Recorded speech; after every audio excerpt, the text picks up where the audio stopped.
নমস্কার বন্ধুরা, লাবণী রান্নাঘরে আরও একবার স্বাগত জানাই অন্য একটা রেসিপির সঙ্গে। রেসিপির নাম হলো ধোদল পোস্ত। আশা করছি শুনে একটু অবাকই হচ্ছে তোমরা। ধোদল পোস্ত যেহেতু রেসিপি, তাহলে চলো দেখিয়ে দিই ধোদলগুলো কেমন দেখতে আর পোস্তটা কীভাবে রান্না করলাম। তো এখানে আমি ধোদলগুলো নিয়ে নিয়েছি। ধোদলগুলো দুদিন থাকার কারণে গাটা একটু কালো কালো হয়ে গেছে। তো এটা কিন্তু শুধু পোস্ত না, আমি এর মধ্যে একটু কিন্তু সর্ষেও অ্যাড করেছি।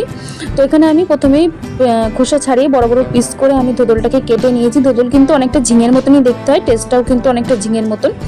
মিষ্টি ধোদল হয়তো অনেকেই খেয়েছো বা অনেকেই খাওনি। তো এখানে আমি কড়াইয়ে 3-4 চামচ সর্ষের তেল দিয়ে দিলাম আর দিয়ে দিচ্ছি 2টো শুকনো লঙ্কা, হাফ চামচ কালো জিরে। তারপর এগুলোকে খুব ভালো করে ভেজে নিতে হবে, মানে যতক্ষণ পর্যন্ত শুকনো লঙ্কার ঝাঁঝ না বেরোচ্ছে ততক্ষণ পর্যন্ত আমি ভেজে নিলাম। তারপর এখানে আমি যতটা ধোদল কেটে রেখেছিলাম ততটা ধোদল আমি দিয়ে দিচ্ছি এর মধ্যে। এখন আমি ভালো করে একটু মিশিয়ে নেব লবণ আর হলুদ দিয়ে।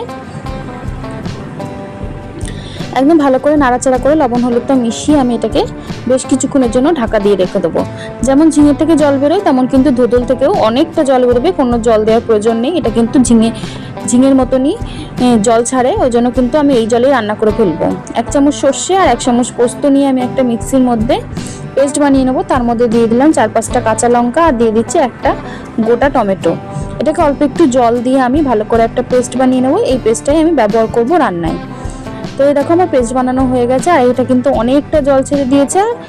এখন কিন্তু আমি এটাকে একটু নাড়াচাড়া করে এর মধ্যে দিয়ে দেবো যে পেস্টটা বানিয়ে রেখেছি সেটা। যেহেতু আমি সর্ষেটাকে ভাজবো না, ওই জন্য আমি জল অবস্থাতেই দিয়ে দিচ্ছি সর্ষে আর পোস্তটা পেস্টটা। তারপর এটাকে খুব ভালো করে মিশিয়ে নিতে হবে।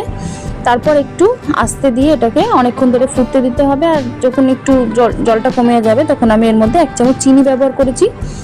চিনি ছাড়া কিন্তু এটা ভালো লাগবে না, অবশ্যই করে চিনিটা দিও। আর এটা এখন আমি নামিয়ে নেব। যেহেতু যতটা গ্রেভি রাখতে চাও সেই অনুযায়ী রেখো। নামানোর আগে আমি এখানে দিয়ে দিচ্ছি 4-5টা কাঁচা লঙ্কা চিড়ে আর বেশ খানিকটা সর্ষের তেল ওপর থেকে ঢেলে দিলাম। সর্ষের রেসিপিতে কিন্তু সর্ষের তেল না দিলে ভালোই লাগে না। তারপর এখন আমি এটাকে নামিয়ে ফেলবো আর গরম ভাতে এটাকে সার্ভ করব। খেতে কিন্তু অসম্ভব সুন্দর হয়েছিল, একবার অবশ্যই বানিয়ে খেও। আর ভিডিওটা ভালো লাগলে অবশ্যই কিন্তু সাবস্ক্রাইব করে নিও। দেখা হচ্ছে পরের দিন অন্য কোনো রেসিপির সঙ্গে। ততক্ষণ পর্যন্ত তোমরা ভালো থেকো।